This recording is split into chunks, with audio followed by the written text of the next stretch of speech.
అందరికి నమస్కారం అండి. యాక్చువల్లీ ఇందాక నేను మన శంకర వరప్రసాద్ మూవీ చూశానండి. ప్రీవియస్ ఏషియాలో చూశాను. మూవీ క్రౌడ్ మామూలుగా లేదండి, ఒక రేంజ్లో క్రౌడ్ ఉంది.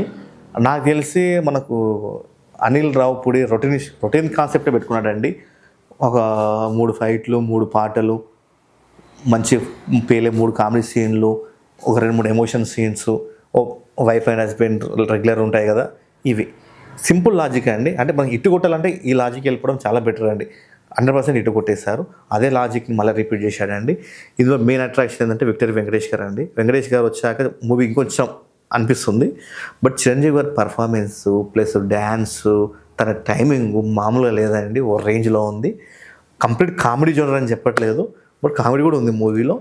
నాకు సాంగ్స్ చాలా బాగా అనిపించాయి. సాంగ్స్ విజువలైజేషన్ యాక్చువల్లీ ఈ మధ్య మూవీస్లోకి వెళ్ళి సాంగ్స్ ఎందుకు పెట్టారు బాబు, సాంగ్స్ పెట్టే ఆ అమౌంట్ అనేది సేవ్ చేసుకోవచ్చు కదా, సాంగ్స్ పెట్టకుండా అనంత ఫీల్ వచ్చేది. బట్ ఈ మూవీస్లో మాత్రం సాంగ్స్ మామూలు సూపర్ అంటే సూపర్ ఉందండి. నాకు అన్నీ బాగా నచ్చాయి. ఆ సాంగ్స్ వింటుంటే గిదేం లాజిక్ లేని పాట రా అనిపిస్తుంది. బట్ ఆ సినిమా చూస్తే చాలా బాగా అనిపిస్తుంది. మ్యూజిక్ బాగుంది, చిరంజీవి గారి యాక్టింగ్ బాగుంది, నయనతార గారి యాక్టింగ్ బాగుంది. చిన్న కొన్ని దగ్గర కామెడీ పెద్ద నవ్వు రాదులేండి, కొన్ని దగ్గర కామెడీ బాబే లేదు, అనే దగ్గర నవ్వు రాదు. బట్ కొన్ని ప్లేసుల్లో యాక్టింగ్ తోటి చిరంజీవి గారి acting, one man show Venkatesh గారిది, వీళ్ళిద్దరు డ్యాన్స్ కాంబినేషన్ ఉంటుంది, అది కూడా బాగుంది.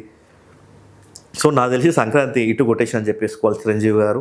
అనిల్ రావిపూడిలో కూడా ఇట్టుబడింది, సంక్రాంతికి వస్తున్నామని చెప్పేసి. అప్పుడు లాస్ట్ టైం ఇప్పుడు మన శంకర వరప్రసాద్. నేను ఇచ్చే రేటింగ్ 2.9 అండి. ఎందుకంటే స్టోరీ పరంగా పెద్దగా ఏం లేదండి, సింపుల్ మూవీ. ఫ్యామిలీ ఇంకోటి స్పెషల్గా కంప్లీట్గా సంక్రాంతికి ఫ్యామిలీతో చూడాల్సిన మూవీ అండి. అందరు సాటిస్ఫై అవుతారు, అందరు నచ్చుతారు. నాకు చాలా బాగా నచ్చింది. థ్యాంక్ యూ అండి.